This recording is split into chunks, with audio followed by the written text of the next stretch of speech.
Hey, I guess we are live. I got so many things going on here. Yes, it is July 4th. Happy holidays for those. Yeah, look at that. You can see that right there. It says there's a book there. It says Relativity is Dead right under the apple. And also we have the book that I'll be talking about and hopefully interviewing. That's Stephen Hurl or Hurrell about his new book, which is in a collection of expansion tectonics, people, papers, history. It is absolutely phenomenal. I've already read the whole thing. So we're here today, give you an update to what we're doing. Again, you want to go and find out everything what's going on. You can go to our website for our book, Principia Mathematica 2.com. And we are here today. And we're going to give a report of what we did. I did some graphics today. I did one of Yonel-Denou effect, the Denou effect, which is the magnetism, which are G1 particles or particles going around and round and round. When they flow together, they flow together. They don't bash each other. When they flow against each other, they bash each other and they goes a little chaos. That's why when you take magnets and you take the attractive ends, they go together real quick. They don't move around too much. They just pretty much stick together and hold pretty tight. And then of course when you put the supposedly the negative versus positive side, that's the general way of looking at it. Or in this case, the flows are in opposite directions, that they're going like this. They're going like this. Bash, bash. Well, that causes a chaos. And if you notice, when you get a magnet, you can push another magnet away. It's really hard to like even control it because it's very chaotic. So that's why I did that. And I'm also started working on the polarity, which is basically the same kinds of flows. I'm in the flow section of our book. I made a graphic with it before, but it was in a different graphic program, so I'm having to redo it. But the idea is that the flows around atoms, G1s, also keep them attracted to each other or repulsed or put them in positions, and that whoever does hack 4 will be able to tell us why you have that angle in oxygen, right, or water, Not, H2O. not my job. It's not our job. That's for someone else to do hack 4, not us. So that's what I did. And other than it's a Saturday and doing things with your family, but I did those graphics. What did you do today? I worked on the Allais anomalies. Okay, can you explain to everybody what that is again? Well, yes, Maurice Allais, a French mathematician, got a Nobel Prize in economics, actually. Yeah, that's really wild, And isn't it? but he liked to experiment and play around with pendulums, and he did it in 54 and 59, right in the middle of an eclipse. And what happens when you do that, but not consistently, not always the same way, but you get strange motion of the pendulum. Well, here's a pendulum. I'm sorry about this, folks. This is from our book, but this is well, we've sort of pilfered this one right now, but we've got this is the Allais anomaly where he was finding pendulums going sort of nuts when Yeah, the see, beginning of the. normally when you watch a pendulum, and I've been at the Science Museum out in New York, they got a huge pendulum swinging back and forth. You stand there and watch it, pendulum looks to go clockwise. But the fact is the pendulum isn't moving at all. It's the Earth moving counterclockwise under it. So here's the pendulum and it's moving under it counterclockwise, it's staying steady, but it looks to us like it's moving clockwise. Well, during an eclipse, all of a sudden the stupid thing kicks back the wrong direction, goes around and does some crazy things, and ends up back almost where it was, which is remarkable in itself. So he did this twice in 59 and in 54 and 59. This picture here that I'm looking at is the one from 54. And I'm going to get right to the meat of this thing I found this afternoon that I really kind of is very interesting. This one, the first sharp rise, well, the straight line is the normal path of the pendulum as it goes through the angles around the circle. But it was going in a straight path, and then it kicks up it was going downward as clockwise. It looks like it's moving clockwise, and all of a sudden it jumps back counterclockwise, and that's what that sharp peak is. It jumps up and it does all this other crazy thing, and oddly enough, right in the middle, it hits two jumps downward back to almost normal, then does some other stuff and back in line and done. That's not what at all what you expect. The other one in 59 is much more regular and maybe is not as interesting. So, well, you know, I looked at this a long time ago, and you look at those sharp jumps down at the maximum. Maximum is when it's a full covered eclipse. You got the sun completely blocked by the moon. That's what max means. Okay? Right here.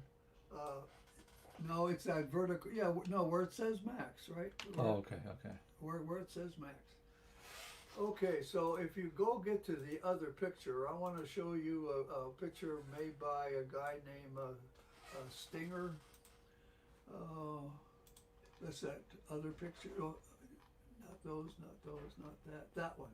That one. Okay. Well, let me grab it. Dennis Sprinkle. Dennis Sprinkle. I looked at this, and I deliberately looked for what's called the diamond ring. And there's got two big. I blew them up so you can see the diamond ring. And below you can see how from left to right how the sun is not blocked, and then it's partially blocked until it's fully blocked in the middle, and then the other way. And what happens is the moon has traversed the sun from right to left, is all that's saying.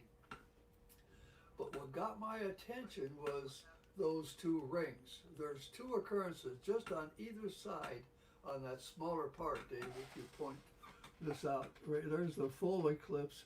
Just to the right of it is a ring, and to the left of it is a ring.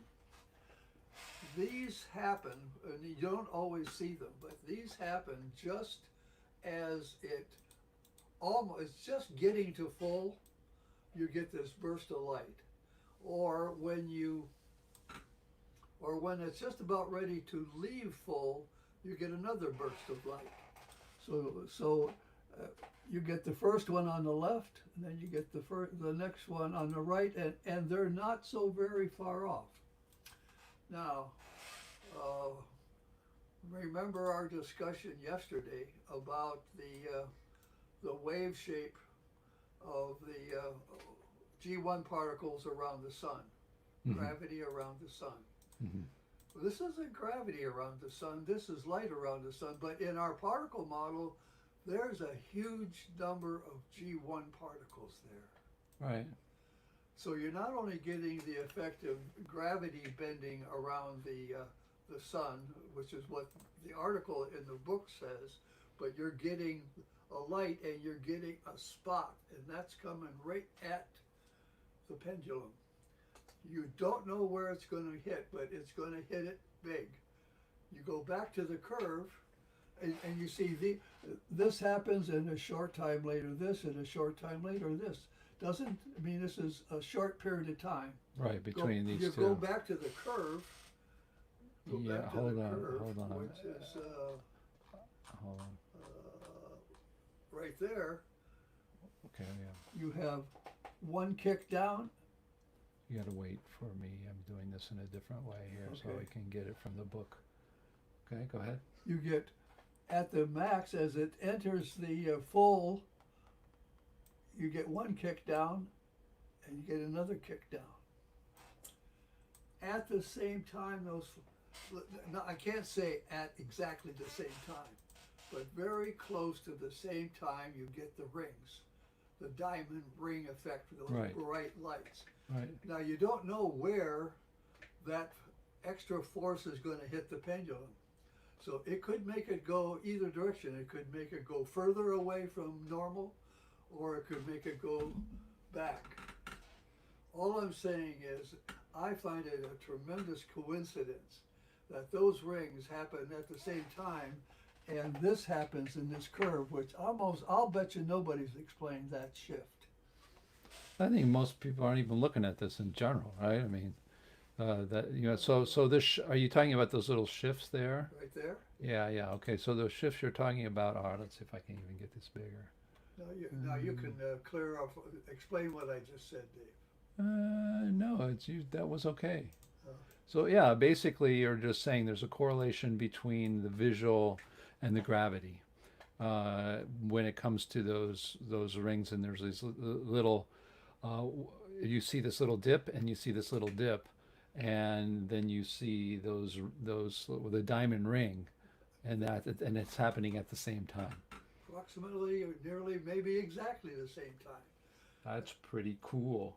I think it's great Very because good. normally, if you look at the other curve, it's nice and smooth, just the way you expect it to be.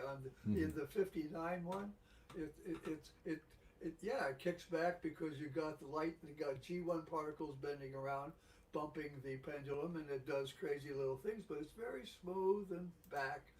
Happily, it starts and it comes right back where it is. This one, no, this one goes crazy, and how would you ever explain that out of the blue without some apparent mechanism? I think those rings cause that. Wow, that's pretty cool. And again, these are what again we're looking at gravity and light traveling at the same time, getting to um, Pendulum. the pendulum at the same time. So we know when the eclipse is happening, we can see that, but then there's this funny phenomenon going on with uh, the gravitational field. So how could that be related? Why? Can we explain that? And yep, our model can explain it. So anyways, that is, go ahead. Did you want to say No, something? no. So that's pretty darn cool. The other thing we were talking about was, what was it? Oh, yeah, we were talking about Newton's bucket, right?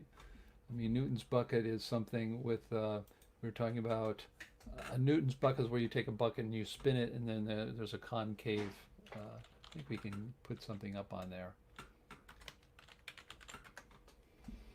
Newton's bucket. Let's see here. I am looking for Newton's bucket right now, and we're going to go to images. Maybe we'll find there. There we go.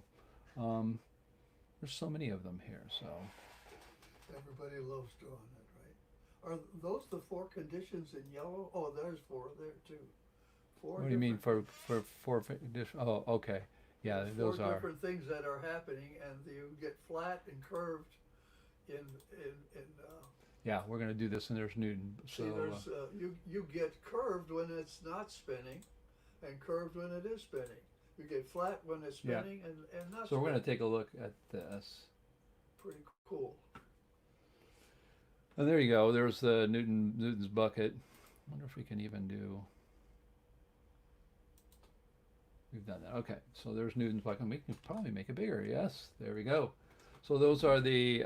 It's a bucket of water. That's what this is. I know it's a pretty simple drawing, but that's a bucket of water. This is the handle. This is a rope holding the handle. There's the water in it. Well, if you're spinning, if you spin the bucket, it gets a concave.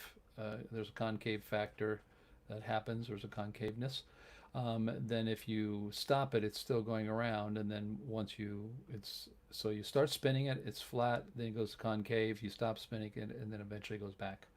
So we were talking about this, and Andreas Cease and other people were explaining that this, and even Newton, that it has something to do with all the masses in the universe. And I think that the reason that is for the equation. There's an equation for all of this. I wonder if I can search for Cease. Um, Andreas Cease. Andreas Cease is a Brazilian. Let's see. He is a Brazilian physicist, or well, I guess he's a physicist, and he writes about what he calls relational mechanics. And so Newton's bucket. Let's see if I can get this. There's a Newton bucket. Again, where you spin that. Let's see if I can get that. Ooh, I think I did. That's the one you showed to us. Oh no, earlier. that's his book. I guess he has his book online there. Newton's bucket. So search for a bucket. He had some slides. Oh, this is dead air time. Bucket. Here we go. Oh, Newton's bucket. There we go. It's on page. This is from his book, Relational Mechanics. Newton's bucket. There's Newton bucket experiment. There we go. Let's show this page here. And there you can see that, and I think we can make it bigger. All right, so he's looking at this curve that happens in the bucket. This is a really simple drawing of that. There's the flat, and then when you spin it, that happens. And what happens is there's an equation for it that has to do with, here it is, this simple equation here, if I can even get it bigger. There we go. This equation 2.26, where this is the angular momentum, is that it? Well, the omega is the angular velocity. Okay. It says, okay, and then what happens is in this, he says, well, the angular velocity, when you do the calculations, the idea is you can calculate the amount that the water actually concaves. And that equation he has, and he says that the reason this works is because there's got to be, because of all the mass in the universe, all the galaxies and all that. And my father and I were talking about that. Well, we're not really sure that really that has to do with anything other than the equation itself, right? I mean, this equation is not talking about the reality of what's happening in the bucket. It's really just talking about z, which is the depth of the concaveness, I guess, right? And so we were talking about, well, what's really going on? Why does a bucket actually concave like this? This being the water in a bucket. Why is that? Well, there's a force of gravity coming down in the bucket when it's, of course, nothing's going on, right? So you have, at this, gravity's just pushing down equally on it. And then when you spin it, actually there is a force that's going to the side as well. And that force, the gravity is still pushing down on it, but there's another force. So the force is pushing the water in this direction because it's moving the water, and the water's trying to go out of because it's spinning. So when the water, let me get this here. So when the bucket's spinning like this, and you have the water inside the water, well, imagine a point in the water in the bucket here, this round bucket. The point right here, when it's spinning, it's going to be moving, but it's going to want to go this way. But the bucket holds it itself. So it's just like centripetal force or centrifugal force, right? It's going to try to leave the bucket, but the bucket's in the way, and so it's hitting the bucket all the time, but it's always have that outward force. Well, that outward force is really what's pushing this this water.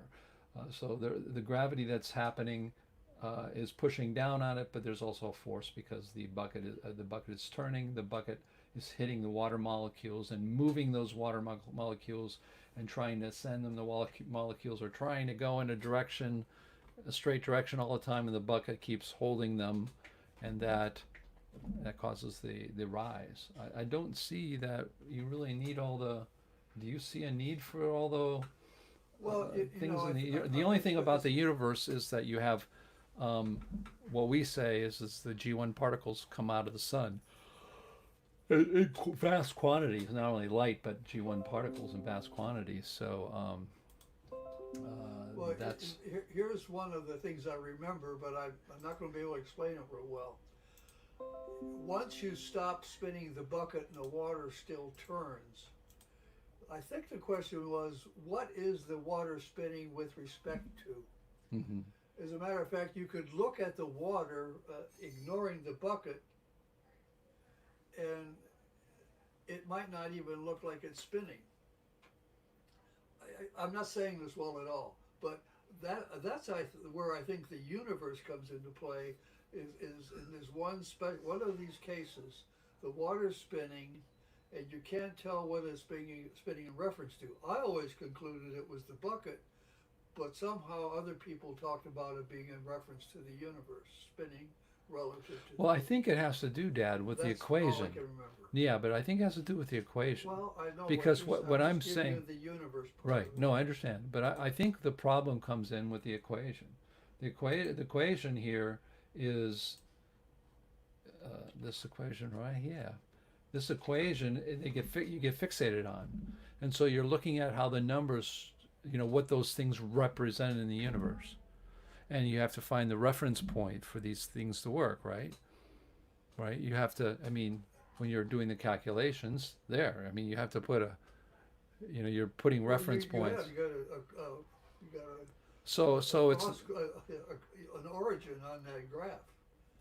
so it's That's your reference. right. So it seems to me that what's happening is when we're looking at that in the universe versus something else spinning, or the bucket spinning, or the universe spinning, or in reference to if you put the same bucket into space, it's not going to do anything because the water becomes a sphere. The bucket doesn't even touch it. But we were thinking, well, if you put it in a cylinder that's closed and you turn it, what'll happen is you'll have all the water on the edge eventually if if you're spinning it and the water hits there long enough. So it seems like, yeah, we're in a gravitational field with the bucket, which is pushing down, and the reason it goes in this gets into this parabola, or this concaveness, is because we're in a gravitational field that's normally pushing down it. And the forces now, because it's dragging along, that is, the bucket's actually pushing the water, in a straight line. It wants to go in a straight line, never can. Well, that forces some of those over there, but you still have that force down on it. So I'm not, again, I look at this as the problem is when you look at the equations, this equation people write for it, then you have the problem of trying to. The lesson here is if you don't have a model for everything, gravity, light, atoms, all of those things, if you don't have a cohesive and sort of comprehensive model, all these equations are just handy ways of calculating, in this case, in the gravitational field here on Earth, what this curve is going to look like. But it doesn't have, and I think where they get into what the reference is, and you need all the galaxies out there for this curve to work.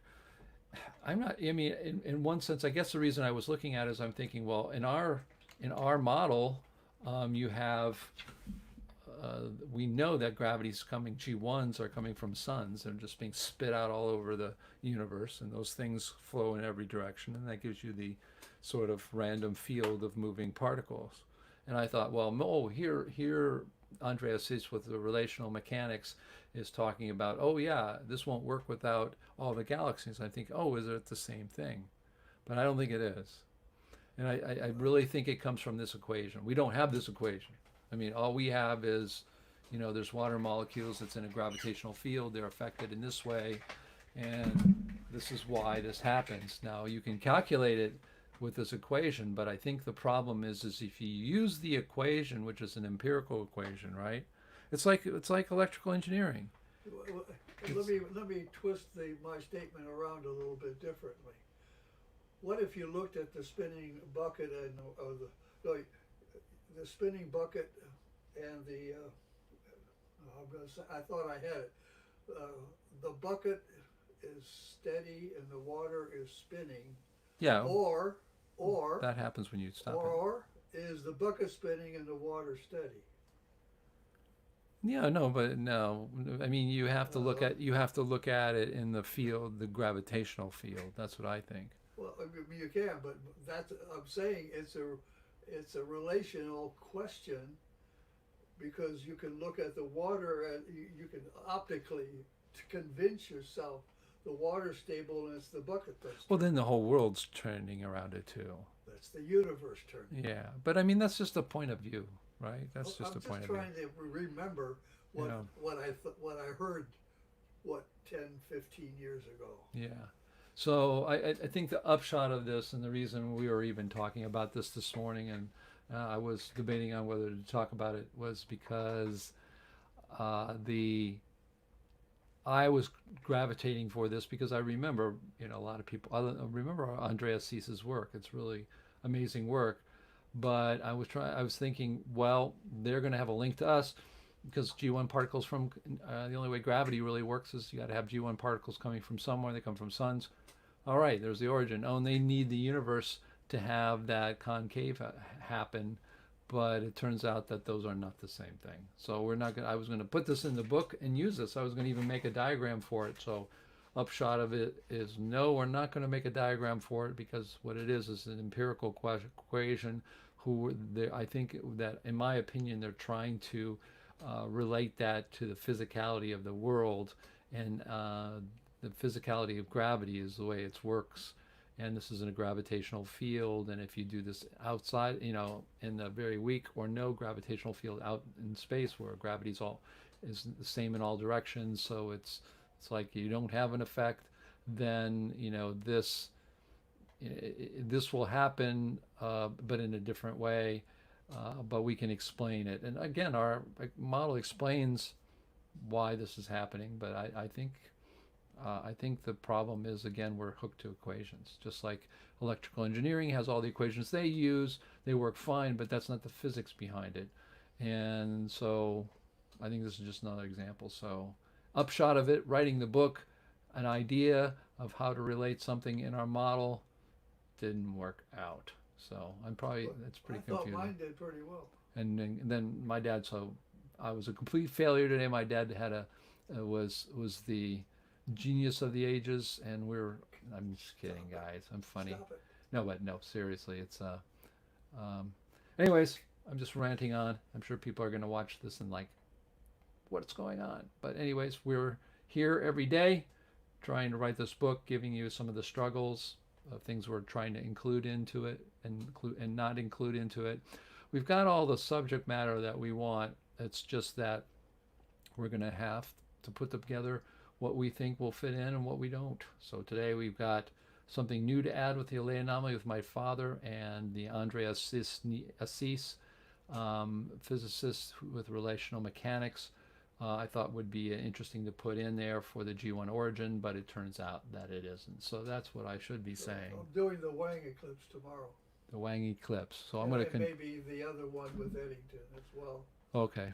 So I hope to get those two done, and that'll finish basically the anomaly section. Right. I'm working on the flow section where you have the flows, and that's electrical flow, Yonel-Deneuve flow, and the also flows, lights of flow.